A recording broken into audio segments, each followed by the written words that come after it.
Good morning friends. आज बात करेंगे हम कम्युनिटी का जो टॉपिक है आपका कम्युनिटी हेल्थ प्रैक्टिसेस। तो कम्युनिटी हेल्थ प्रैक्टिसेस की बात करेंगे। देखिए डेफिनेशन ये है रहा कम्युनिटी हेल्थ प्रैक्टिस सामुदायिक स्वास्थ्य प्रथाओं में स्वास्थ्य की अवधारणा आम लोगों और स्वास्थ्य सेवा प्रदाताओं की दृष्टि से का संक्षिप्त विवरण हिंदी में मैं आपको समझाने जा रही हूँ। मतलब कम्युनिटी हेल्थ प्रैक्टिसेस जो होती हैं, जो आपका स्वास्थ्य सामुदायिक स्वास्थ्य प्रथाएं होती हैं, जो समुदाय में स्वास्थ्य की अवधारणा है, उनको आम लोगों तक उसकी सेवा को कैसे पहुंचाया जाए उसके बारे में बात करेंगे। इसी को हम बोलते हैं कम्युनिटी हेल्थ प्रैक्टिसेस। मतलब जो भी आपके हेल्थ डिपार्टमेंट में जो भी आपकी हेल्थ सर्विसेज हैं, जितनी भी आपकी हेल्थ सर्विसेज हैं, उनको कम्युनिटी में कैसे पहुंचाया जाए। तो देखिए हेल्थ कंसेप्ट ऑफ पीपल, तो आम लोगों की नज़र में स्वास्थ्य का क्या मतलब है। पीपल्स कंसेप्ट ऑफ हेल्थ, आम लोगों की नज़र में स्वास्थ्य का क्या कंसेप्ट है, इसके बारे में हम बात करेंगे। तो देखिए पहला आपका है स्वास्थ्य का मतलब बीमारी से मुक्ति रहना है। स्वास्थ्य का मतलब क्या है कि आपको कोई भी बीमारी ना हो, बीमारी से आपको मुक्ति मिल जाए, इसी को हम स्वास्थ्य कहते हैं। वे सभी स्वास्थ्य सेवाएं लेते हैं जब कोई दिखने वाला लक्षण हो। अगर आपको अंदरूनी कोई बीमारी है, जैसे आपको डिप्रेशन है, टेंशन है, तो आप उसका कभी भी ट्रीटमेंट नहीं लेते हैं। हमेशा कौन सी चीज़ का ट्रीटमेंट लेंगे, जो आपको बाहर से दिखती हो। जैसे फीवर है, आपको फील हो रहा है, आप टच कर रहे हैं अपनी बॉडी को, आपको हॉट लग रहा है ना, आपकी बॉडी पर रैशेस हो रहे हैं तो आपको दिखाई दे रहा है, आपको खांसी हो रही है तो आपको दिखाई दे रहा है। तो ऐसी ही चीज़ों का हम ट्रीटमेंट लेते हैं जो कि आंखों से देख सकते हैं या फील कर सकते हैं, लेकिन हम कभी भी अंदरूनी चोटों का ट्रीटमेंट नहीं लेते हैं। अक्सर स्वास्थ्य को भाग्य या देवी शक्ति से जोड़ते हैं। देखिए ये मिथ हैं बहुत सारे। मिथ मतलब ये गलत फहमी है बहुत सारे लोगों की कि वो क्या कहते हैं, स्वास्थ्य को किससे जोड़ेंगे कि ये देवी का जो है वो प्रकोप है, देवी का श्राप है, इस तरीके से वो लोग स्वास्थ्य को जोड़ते हैं। इसके बाद देखिए कई बार क्या होता है कि परंपरागत उपचार जो है वो लोग फॉलो करते हैं। जैसे कि दाने निकले आए तो किसी देसी इलाज कर लिया, झाड़ फूक वाले के पास चले गए, है ना। प्राथमिक चिकित्सा ना देके उसे क्या करेंगे, अन्य चिकित्साओं के पास, अन्य अफवाहों के पास लेकर जाएंगे और उनसे उनका ट्रीटमेंट कराएंगे। ये भी आम लोगों में एक मिथ है। जैसे आपको सांप ने काट लिया तो सांप ने काटने के बाद आपको उसका एंटीडोट लेना है, लेकिन लोग बाग क्या करते हैं, उसका एंटीडोट ना लेके उसको झाड़ फूक वाले के पास जाते हैं, जो कि बिल्कुल ही गलत है। उससे आपको जान जाने का खतरा ज़्यादा रहता है। उसके बाद देखिए जनता उद्देश्य केवल इलाज नहीं है, बल्कि स्वास्थ्य उद्देश्य केवल इलाज नहीं है, बल्कि रोग की रोकथाम और स्वास्थ्य का संबंध होता है। मतलब ये खाली इलाज नहीं है, इसमें क्या होता है कि आप रोग आपको आगे से ना हो, दोबारा ना हो, उसका इलाज होता है और उसके रोकथाम का इलाज होता है। इसके बाद देखिए बात करेंगे स्वास्थ्य सेवा प्रदाताओं की नज़र में स्वास्थ्य क्या है। Health concept providers concept of health क्या होता है। तो स्वास्थ्य एक समय है, एक स्थिति है, ऐसी स्थिति है जो शारीरिक, मानसिक, सामाजिक और भावनात्मक रूप से स्वस्थ होना ही प्रॉपर स्वास्थ्य कहलाता है। इसके बाद यह केवल बीमारी ही नहीं होती है, अपितु इसके बाद देखिए केवल बीमारी ही नहीं होती है, बल्कि रोकथाम करने के लिए स्वास्थ्य शिक्षा, पोषण, टीकाकरण और उपचार भी शामिल होते हैं इसमें। मतलब ये केवल बीमारी का ही इलाज नहीं करते हैं, अगर ये बीमारी होने से पहले उसकी रोकथाम करना, उसका उपचार करना, उसको दोबारा ना होने देना, पोषण करना, बीमारी से पहले टीकाकरण करना, इन सब का भी उपचार आपका स्वास्थ्य में होता है। इसके बाद देखिए सामुदायिक स्वास्थ्य में सेवा प्रदाता सामुदायिक जागरूकता और सहभागिता को भी जरूरी मानते हैं। मतलब अगर आप स्वास्थ्य सेवाएं लेने के लिए कंसर्न नहीं दिखाएंगे, अगर आप उसको लेने के लिए आगे नहीं आएंगे, तो आपको काफ़ी हद तक उसका नुकसान देखने को मिल सकता है, आपको उस सेवाओं से वंचित रहना पड़ सकता है। इसलिए आप कम्युनिटी को भी इन सारी चीज़ों में इन्वॉल्व करना चाहिए, उनके बेनिफिट, उनके साइड इफ़ेक्ट के बारे में बताना चाहिए। सामुदायिक स्वास्थ्य में सेवा प्रदाता सामुदायिक जागरूकता और सहभागिता भी जरूरी है। इसके बाद बात करेंगे उनका उद्देश्य केवल इलाज नहीं है, बल्कि रोगों की रोकथाम और स्वास्थ्य का संबंध होना भी है। मतलब ऐसा नहीं है कि स्वास्थ्य प्रदाताओं का जो मोटो है, जो मोटिवेशन है, वो केवल इलाज करना है कि भाई इंसान बीमार हो गया और उसे बुलाया और उसे हमने इलाज कर दिया, इससे उसका पर्पस सॉल्व नहीं होता है। कोई भी बीमारी अगर आपके एंडेमिक रूप से फैल रही है, आपकी कम्युनिटी में फैल रही है, तो उस बीमारी से लोगों को बचाना मतलब जिनको वो बीमारी हो गई है उनका तो इलाज करेंगे, लेकिन जिनको वो बीमारी नहीं हुई है, जिनको वो बीमारी होने के चांसेस हैं, उनको उस चीज़ से बचाने के लिए प्रयत्न करेंगे। तो ये इस कंसेप्ट से बहुत ज़्यादा ज़रूरी है कि हेल्थ केयर प्रोवाइडर जो है वो कंसेप्ट जो है उसमें कम्युनिटी को भी इन्वॉल्व होने के लिए वो मोटिवेट। तो इंडिया में ऐसा ही होता है कि वो कभी भी अपना हेल्थ चेकअप जो है वो बिना बात के या बिना किसी बीमारी के हुए नहीं कराते हैं। इसके बाद देखिए घरेलू इलाज और देसी नुस्खे का उपाय ज़्यादा करते हैं। अगर आपको बुखार आ गया, खांसी आ गई, जुकाम आ गई, तो डॉक्टर के पास जाने से पहले वो अपने घरेलू नुस्खे पहले जो है आजमाते हैं, उसके बाद ही वो डॉक्टर को प्रेफर करते हैं। इसके बाद नियमित व्यायाम या पोषण की आदतों की कमी है। हमारे देश में जो है लोग वो नियमित व्यायाम मतलब डेली सुबह को व्यायाम या योगा नहीं करते हैं, मेडिटेशन नहीं करते हैं। वो बहुत कम लोग ऐसे होते हैं जो ये चीज़ फॉलो करते हैं, तो वो हेल्दी भी रहते हैं। प्रसव पूर्व एएनसी और बाद की देखभाल में लापरवाही करते हैं। आपने देखा होगा हमारे इंडिया में क्या करते हैं लोग कि डिलीवरी से पहले और डिलीवरी के बाद बहुत ज़्यादा लापरवाही करते हैं, प्रॉपर तरीके से पेशेंट की देखभाल नहीं करते हैं। टीकाकरण या परिवार नियोजन से जुड़ी जितनी भी झिझक हैं उनको क्लियर नहीं करते हैं, टीकाकरण सही से नहीं करवाते हैं, उसको सीरियसली नहीं लेते हैं। कई बार रोग छिपाना या नज़रअंदाज करना भी क्या हो जाता है, स्वास्थ्य बिहेवियर का एक पहलू बनता है कि भाई आपको खांसी हो रही है, आपने 3 हफ्ते तक 4 हफ्ते तक उस पर नज़र ही नहीं गई, आप घरेलू उपचार करते रहे या फिर घरेलू उपचार भी नहीं करे। आपने ऐसा माइंड में कंसेप्ट बना लिया कि भाई ये 2-3 दिन रहेगी और 2-3 दिन बाद अपने आप सही हो जाएगी। तो इस तरीके का भी बिहेवियर इंडिया में देखने को मिलता है।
इसके बाद बात करते हैं देखिए सहमति, जिसको बोलते हैं इन्फॉर्म कंसर्न। मतलब कोई भी चीज़ करने से पहले, कोई भी प्रोसीजर करने से पहले, कोई भी दवाई देने से पहले, कोई भी सर्जरी करने से पहले आपको क्या करना है, पेशेंट का कंसेंट लेना है। मतलब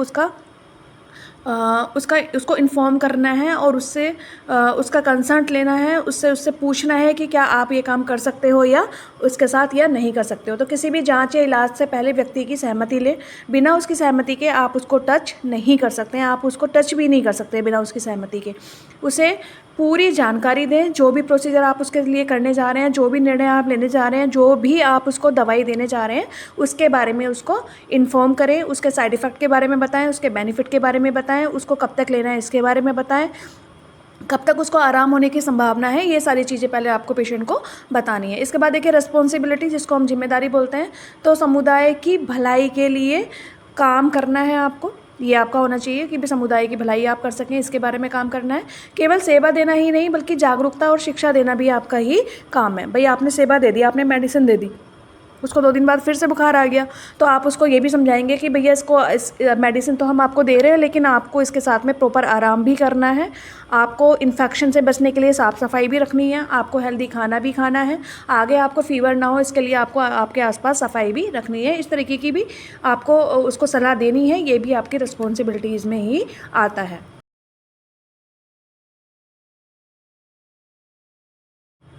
इसके बाद देखिए हम बात करेंगे व्यवहार की, प्रोफेशनल बिहेवियर जिसको बोलते हैं। तो ईमानदारी और पारदर्शिता होना चाहिए उसमें।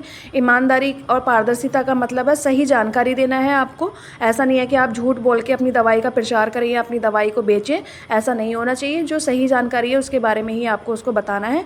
झूठे वादे उससे नहीं करने हैं कि भाई दवाई देने से आराम तो उसको आएगा 1 महीने में, लेकिन आपने बोल दिया कि 3 दिन में आराम आ जाएगा, इस तरीके से झूठे वादे वहाँ पे आपको नहीं करने हैं। इसके बाद रिपोर्ट, जांच और सलाह में पारदर्शिता रखनी है।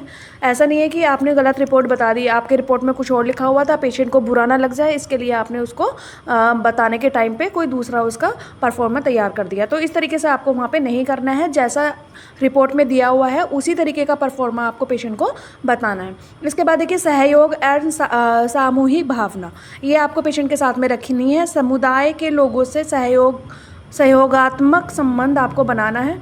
ठीक है। इसके बाद स्थानीय नेताओं अथवा एएनएम कार्यकर्ताओं से भी तालमेल आपको वहाँ पे बना के रखना है, जिससे कि आप प्रॉपर तरीके से अपनी बात को समाज में रख सकें और अपनी बात को ज़्यादा से ज़्यादा लोगों के बीच में कैसे पहुंचा सकें। उसके लिए ज़रूरी है कि आप वहाँ पे जो वहाँ के बुज़ुर्ग हैं, जो महिलाएं हैं जिनकी बात लोग मानते हैं, वहाँ पे उनके द्वारा और नेताओं के द्वारा और समाज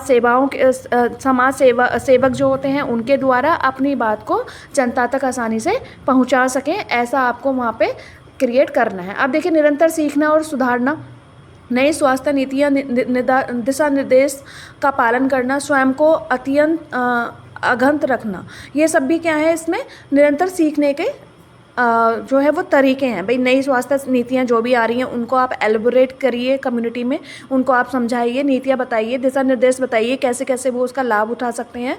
ठीक है। स्वयं को भी आप जो है वो सारी जानकारियों से परिपूर्ण रखिए। मतलब जितनी भी नई नई सेवाएं आ रही हैं, जितनी भी नए नए टेक्निक्स आ रही हैं, उन सब से आपको भी अवेयर होना है। आपको भी पता होना चाहिए वो सारी कौन सी हैं जो नई नई सेवाएं आ रही हैं। इसके बाद देखिए सेंसिटिविटी की बात करेंगे, जिसको संवेदनशीलता बात करते हैं। तो धार्मिक, सांस्कृतिक और लैंगिक भेदभाव से बचना है। ठीक है। धार्मिक, सांस्कृतिक और लैंगिक भेदभाव से आपको बचना है। महिलाएं, बुजुर्गों और विशेष समूहों के प्रति सहानुभूति आपको वहाँ पे रखनी है। इस बात का आपको वहाँ पे ध्यान रखना है। तो ये बात अगर आप ध्यान रखेंगे तो आप अच्छी शिक्षा उनको दे पाएंगे। अब बात करते हैं होम विजिट की।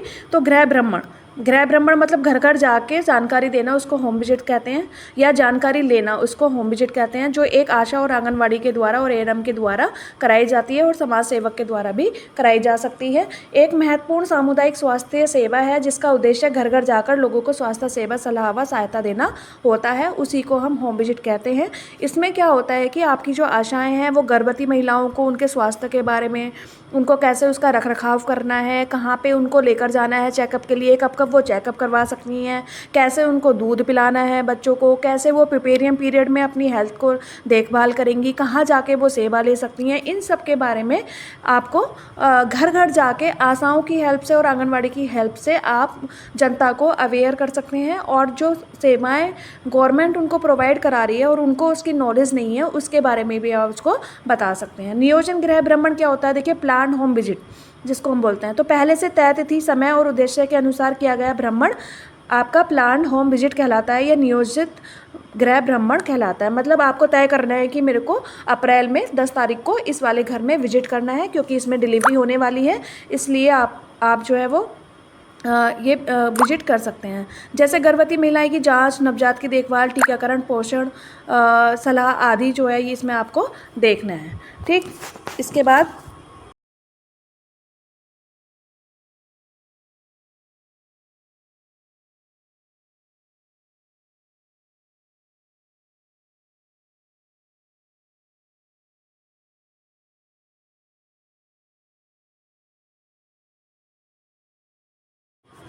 नियोजित गृह भ्रमण यही होता है कि पहले से तय तिथि पे आपको वहाँ पे पहुँचना है। इसके बाद आपातकालीन गृह भ्रमण क्या होता है? इमरजेंसी होम विजिट तो तब किया जाता है जब कोई बीमारी, दुर्घटना या विशेष आवश्यकता अचानक सामने आ जाती है, तो हम इमरजेंसी होम विजिट भी करते हैं। जैसे बुखार, डिलीवरी का समय, अचानक रक्तस्राव होना, दुर्घटना होना आदि आपके इमरजेंसी होम विजिट में आते हैं। तुरंत पहुँचकर प्राथमिक उपचार देना और उसकी रोकथाम करना और उसको रेफ़र करना भी आपका इमरजेंसी होम विजिट में आता है। कई बार क्या होता है कि हमारे गवर्नमेंट ने कुछ क्राइटेरिया सेट कर रखे हैं, जैसे कि एक आशा को 7 विजिट एक डिलीवरी वाले घर में करनी है, डिलीवरी से पहले और डिलीवरी के बाद। वो 7 विजिट के अलावा अगर वहाँ पे कोई भी इमरजेंसी होती है तो उसके अलावा भी वो इमरजेंसी विजिट 7 विजिट से अलग एक्स्ट्रा विजिट भी वहाँ पे कर सकती है। ये इसके क्राइटेरिया में आता है, इसी को इमरजेंसी विजिट बोलते हैं। इसके बाद अनौपचारिकता भ्रमण, इनफॉर्मल विजिट। ठीक, जब स्वास्थ्य कार्यकर्ता अनौपचारिक रूप से किसी व्यक्ति से मिलने या स्थिति को देखने जाते हैं तो उसे इनफॉर्मल विजिट कहते हैं। उदाहरण जैसे समुदाय में घूमते हुए किसी बीमार व्यक्ति को देखकर जानकारी लेना, या उसका उद्देश्य विश्वास बनाना और जानकारी जुटाना भी हो सकता है, जिसको हम इनफॉर्मल विजिट कहते हैं। सिंपल भाषा में पूछेंगे तो इसका उद्देश्य है कि आपने सामने वाले को, आपका कोई प्लान नहीं था, आपको वहाँ पे विजिट नहीं करना था, लेकिन उसकी तबीयत पूछने के लिए या उसकी स्थिति को जांचने के लिए आप अचानक से वहाँ पहुँच गए। इसको इनफॉर्मल विजिट कहते हैं, जो फॉर्मल तरीके से नहीं होती है।